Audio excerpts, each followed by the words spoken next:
Say, don't they, that if you're an author or a filmmaker, make something that you simply know a lot about. So this is a case that Prince Harry now faces, with his ongoing battles to create something that his paymasters, Netflix and Spotify, are looking towards. But as ever, will this work? Hi, good morning, Neil Sean here in the very heart of London. Nice to see you and thank you so much for joining me today. It's as ever lovely to see you one and all, and welcome brand new subscribers. Let's all have a wave to those new subscribers. Someone wrote on the comments, I think yesterday in fact, that they remember when we just had 2,000 of us, and I do, you know. It was a lovely close-knit community, but it still is, even though we're rising. You know, I see a lot of returning people, and a lot of you have become friends, so thank you for sending all those things through, like ties and cures, of course, for hay fever, which has come back in an abundance. I know, don't start me off on that, of course, but but we should just be grateful for the sunshine, as I often say. Also, we're getting free vitamin D. You can't really knock that, can you? Well, you can if you've got hay fever. Oh, I know. Let's move on. Let's get back to the breaking roll story of the day. The story really centres on the fact that, as we know, Prince Harry and Meghan Markle are really struggling in their new world. And some might say, well, you know, they brought it all on themselves. That's their problem. They should never have done it. And I've often said also, it's very difficult, you know, in the world of media, whatever you're doing. Having worked in the complex world of media for many years now, the groundswell changes all the time. You know, what people wanted 2 years ago, they don't want now. When you signed on 18 months ago, what seemed a good idea seems dated. You've only got to see things like Love Island, which is shown over here in the United Kingdom, and I believe in Australia and other parts of the world. It just seems so dated now. But when it started, of course, a few years ago, it was very much aimed at the TikTok generation, the kids, you know.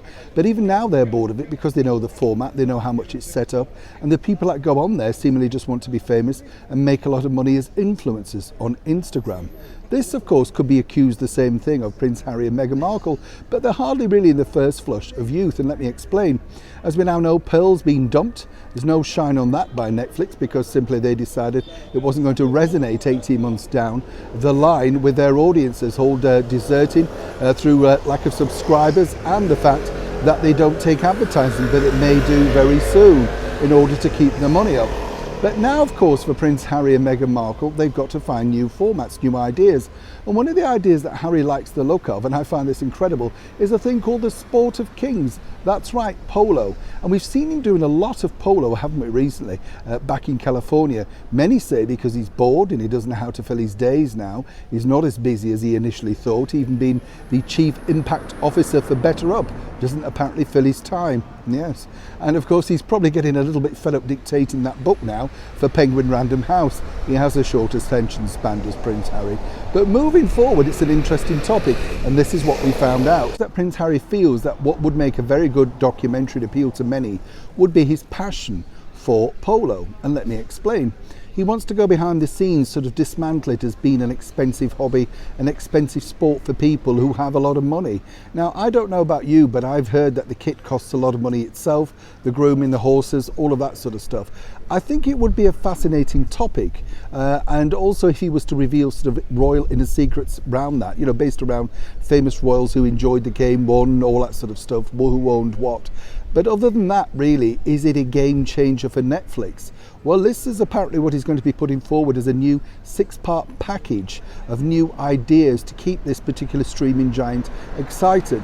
Now, honestly, I wish him all the very best. Having done this myself on numerous occasions with production companies, they're totally clueless, and at the time they love it, and then by the time you get to the door, they dislike it.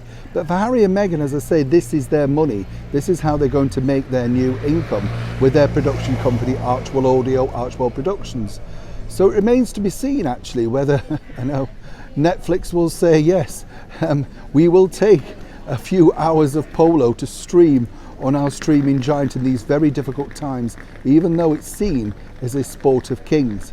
For Prince Harry, of course, as ever, he's looking for an own goal, and that could be as elusive as Pearl coming back to the screen in some form or other, even with, of course, the wonderful talents of David Furnish as executive producer. Neil Sean in the very heart of London.